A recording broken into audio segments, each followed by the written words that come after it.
মন্ত্রী দরবেশকে জিজ্ঞাসা করো খ্রিস্টানকে কেন ঢিল দিয়ে মেরেছে। দরবেশ, তুমি কেন খ্রিস্টানকে ঢিল মেরেছো? আগে মহারাজ, মহারাজ আমি তো খ্রিস্টানকে মারি নাই, আমি তো প্রশ্নের উত্তর দিয়েছি। না মহারাজ, আমাকে মেরেছে এখানে। কই কই দেখি দেখি দেখি, দেখতে পাচ্ছি না তো, আঘাত দেখতে পাওয়া যাচ্ছে না তো। এই ভণ্ড দরবেশ, ঢিলের আঘাত দেখা যায় না, অনুভব করা যায়। মহারাজ এইখানে আমার উত্তর লুকিয়ে আছে, কিন্তু আমার শর্ত হচ্ছে যে আমি যদি প্রমাণ করতে না পারি তাহলে আমি খ্রিস্টান ধর্ম গ্রহণ করে নেব, আর আমি যদি প্রমাণ করতে পারি সে ইসলাম ধর্ম গ্রহণ করবে কিনা জিজ্ঞাসা করুন। খ্রিস্টান, তুমি কি এই সত্যে রাজি আছো? হ্যাঁ, আমি এই শর্ত মেনে নিলাম। বাবা, তুমি কি বলেছিলে না তোমাকে আমি ঢিল দিয়ে মেরেছি? ঢিলটা তো তৈরি মাটির, তুমিও তো তৈরি মাটির। যেমনি মাটি তোমাকে আঘাত করতে পারে, তেমনি কবরও মানুষকে আঘাত করতে পারে। বাবা, তুমি আরেকটি কি বলেছিলে না, জিন জাতি আগুনের তৈরি, জাহান্নামও তো আগুনের তৈরি।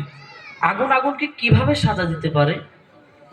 যেমন এই কবর মাটি যদি মানুষকে আঘাত করতে পারে, তাহলে কবর কেন মানুষকে আঘাত করতে পারবে না?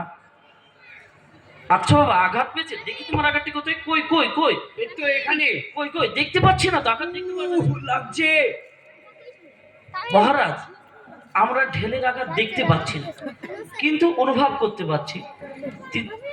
তেমনি আমাদের আল্লাহকেও দেখা যায় না। তিনি হচ্ছেন বিশাল সৃষ্টি জগতের মালিক, তিনি হচ্ছেন একমাত্র আল্লাহ, তিনি হচ্ছেন আমাদের সৃষ্টিকর্তা, তিনি হচ্ছেন একমাত্র আমাদের আল্লাহ। বাস বাস হয়েছে, আমি বুঝতে পারলাম যে আমি ভুল পথে ছিলাম। মহারাজ, আপনি দরবেশকে বলুন আমাকে কালিমা পড়ে মুসলমান করে নিতে। আলহামদুলিল্লাহ, দরবেশ তাহলে তুমি কালেমা পড়িয়ে দাও। বলো, আশহাদু আল্লাহ ইলাহা। আশহাদু আল্লা ইলাহা।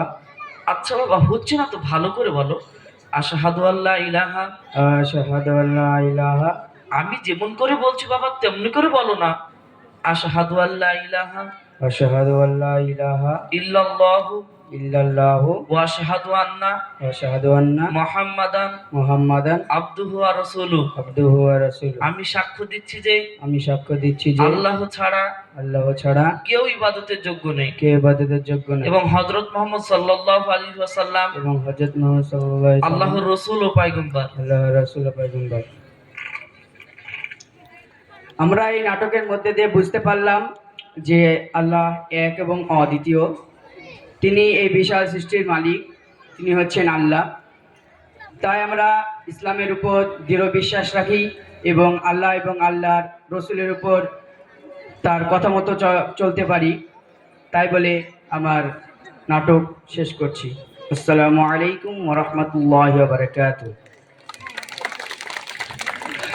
আসসালামু আলাইকুম ওয়া রাহমাতুল্লাহি ওয়া বারাকাতুহু।